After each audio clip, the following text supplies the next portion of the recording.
So recently, if you follow my Instagram, you would have seen that I actually picked up an original NES. And there was a few must-have games that I just had to get for the NES, and obviously one of them was Super Mario Bros., the very first Super Mario Bros. Game. So for anyone that doesn't know, this game originally came out in 1985 on the Famicom, or the Nintendo Entertainment System, and it just took the world by storm. Weirdly enough, this wasn't like Nintendo's first big hit, which is what I find like crazy, because Zelda, like The Legend of Zelda, which is my favourite series, came out before Mario did, which is wild to me.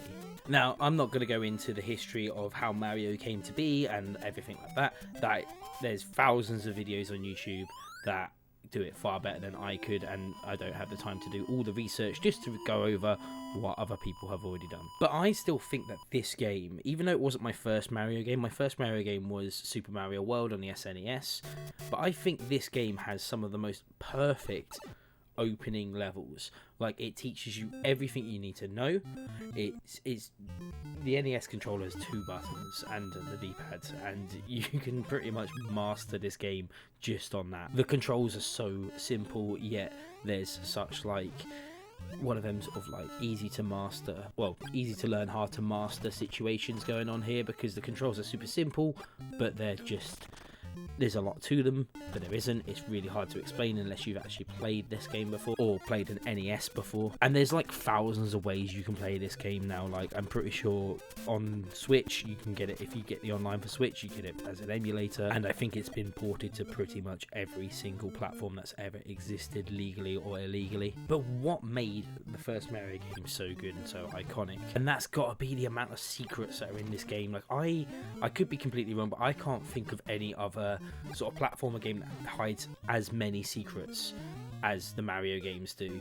Like, it's just got so much packed into it. There's so many things you can find, so many little cheats, so many just like secret areas. It's just packed full of stuff, and it's great stuff. It's genuinely really fun to play as well. Going back on it now, it's a little bit slower than what I'm used to, and some of the controls are like a bit brutal with how precise you have to be with things. But honestly, I can understand completely why this game was huge back in the day, and arguably still is huge, because without this game we wouldn't have nearly as much Nintendo products as we get today. If you think about it, like, the success of Mario has resulted in Nintendo's success. Like, you could argue that they would still have success with other things that they've done, but this was really their flagship product for a long time. Now, I would say that if you think of Nintendo, you're most likely going to be thinking of Mario as their like mascot, as their main guy. I can't really think of anyone else that would replace Nintendo's mascot.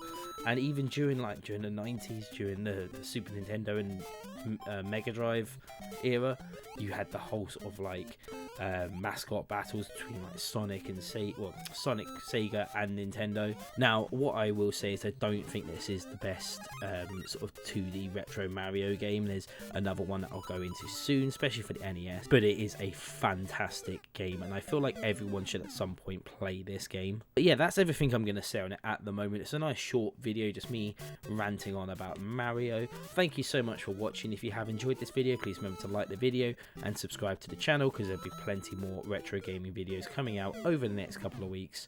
Thank you so much for watching.